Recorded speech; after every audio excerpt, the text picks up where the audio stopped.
गुणातीतानंद स्वामी ने एक बहुत गहरी बात कही है कि हमारे शब्दों में ना एक दोहरी ताकत होती है।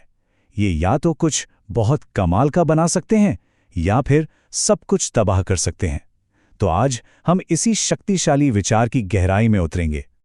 तो चलिए सीधे मुद्दे पर आते हैं। ये एक सवाल है जो हर किसी को खुद से पूछना चाहिए। हमारे मुंह से जो भी शब्द निकलता है वो या तो किसी के लिए अमृत का काम करता है या फिर जहर का। आज की हमारी पूरी चर्चा इसी एक सवाल के इर्द गिर्द घूमेगी। तो देखिए आज हम क्या क्या समझने वाले हैं। सबसे पहले हम शब्दों की इस दोहरी दुनिया को देखेंगे, फिर ये पहचानेंगे कि वो कौन सी बातें हैं जो हमें कमजोर करती हैं। इसके असर को एक कहानी से जानेंगे और आखिर में सबसे जरूरी बात सीखेंगे कि कैसे सही शब्दों से खुद को और दूसरों को मजबूत बनाया जा सकता है। तो चलिए शुरू करते हैं। सबसे पहले इसी विचार को खोलते हैं कि कैसे हमारे हर शब्द के दो पहलू हो सकते हैं, एक जो बनाता है और दूसरा जो बिगाड़ता है। अब देखिए इसमें एक बहुत मजेदार बात है। ऐसा नहीं है कि जहरीली बात हमेशा झूठी होती है। हतोत्साहित करने वाली बात भी सच्ची हो सकती है और बल देने वाली बात भी सच्ची हो सकती है। सच दोनों हो सकते हैं, लेकिन उनका असर जमीन आसमान का होता है। एक आपको जिंदगी देता है अमृत की तरह और दूसरा आपकी हिम्मत तोड़ देता है, बिल्कुल जहर की तरह। तो अब बात करते हैं उस खास जहर की जिसे गुजराती में मौड़ी बात कहते हैं। इसका मतलब है वो बातें जो किसी का भी उत्साह ठंडा कर दें, किसी के जोश को कम कर दें। और यकीन मानिए ये हमारी तरक्की की राह में सबसे बड़ी रुकावटों में से एक है। इसकी परिभाषा बहुत बहुत सीधी है। कोई भी ऐसी बात, कोई भी ऐसी सलाह जिसे सुनने के बाद कोई अपने लक्ष्य से, अपने रास्ते से बस आधा कदम भी पीछे हट जाए तो समझ लीजिए वो मोड़ी बात है। बस आधा कदम, इतना ही काफी है। और ये इतनी खतरनाक इसलिए है क्योंकि ये कभी भी जहर बन के नहीं आती। ये आती है चिंता बनकर, सलाह बनकर, अरे प्रैक्टिकल बनो की शक्ल में। हमें लगता है कि कोई हमारा भला सोच रहा है, पर असल में वो बातें हमारे इरादों को अंदर से खोखला कर रही होती हैं। इसमें हमें 4 तरह के लोगों के बारे में बताया गया है। पहले वो जो ऐसी बातें सुनना भी पसंद करते हैं और फैलाना भी। दूसरे जो ना ऐसी बातें सुनते हैं ना सुनाते हैं। ये सबसे मजबूत लोग हैं। और बीच में 2 तरह के लोग हैं। एक वो जिन्हें ऐसी बातें अच्छी तो लगती हैं पर शायद अपनी पोजीशन की वजह से फैलाते नहीं। और दूसरे वो जिन्हें ये बातें पसंद तो नहीं पर दोस्तों के, संगत के दबाव में आकर ऐसी बातें करने लगते हैं। सिर्फ कुछ शब्द, सोचिए जरा ये कितने खतरनाक हो सकते हैं। चलिए जूनागढ़ की एक सच्ची कहानी से समझते हैं कि कैसे कुछ मिनटों की बातचीत ने एक इंसान की पूरी किस्मत ही बदल डाली। तो कल्पना कीजिए 2 लोग हैं जिन्होंने अपना घर परिवार सब कुछ छोड़ दिया है और साधु बनने के एक पक्के इरादे के साथ जूनागढ़ पहुंचे हैं। उनका संकल्प एकदम मजबूत है, लक्ष्य साफ है। अब होता क्या है कि रास्ते में एक को कोई पहचान वाला रोक लेता है शरबत पिलाने के लिए। बस कुछ मिनटों की बातचीत होती है, कुछ ऐसी बातें कही जाती हैं जो उसके मन में शक पैदा कर देती हैं। उसका इरादा डगमगा जाता है और वो वहीं रुक जाता है। जबकि दूसरा आदमी वो बिना रुके सीधा गुरु के पास पहुंच जाता है।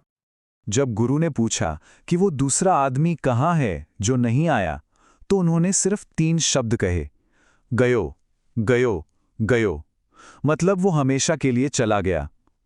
उन चंद मिनटों की बातचीत ने, उन चंद शब्दों ने उसका पूरा आध्यात्मिक भविष्य ही खत्म कर दिया।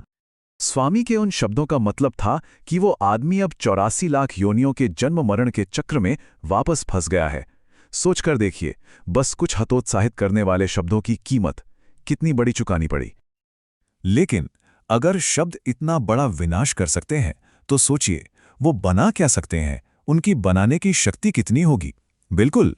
तो अब बात करते हैं बल देने वाली बात की, जो इस जहर का असली अमृत है। गुणातीतानंद स्वामी कहते हैं कि बातों में एक बड़ी करामात छिपी है। मतलब बात करना सिर्फ बोलना नहीं है, ये एक कला है, एक तकनीक है जिससे हैरान कर देने वाले नतीजे पाए जा सकते हैं। और इसकी ताकत को समझाने के लिए स्वामी ने एक ऐसा उदाहरण दिया जो सुनने में नामुमकिन लगता है। उन्होंने कहा कि सही तरह की बातों से एक मक्खी को भी सूरज बनाया जा सकता है। अब सवाल यह है कि यह कैसे हो सकता है? एक तरफ मक्खी को देखिए जो गंदगी और तुच्छता का प्रतीक है, और दूसरी तरफ सूरज को देखिए जो प्रकाश, जीवन और विशालता का प्रतीक है। इतना विशाल कि पृथ्वी से भी 13 लाख गुना बड़ा है।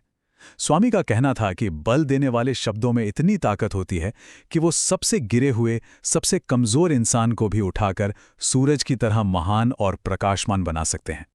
तो अब सबसे काम का सवाल, हम इस जहर से खुद को कैसे बचाएं और इस अमृत को अपनी जिंदगी में कैसे लाएं? इसके लिए हमें सावधान रहना होगा।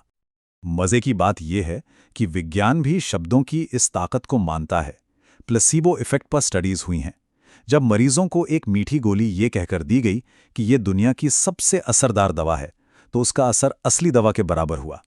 और जब असली दवा ये कहकर दी गई कि शायद काम करे, शायद ना करे, तो उसका असर आधा हो गया।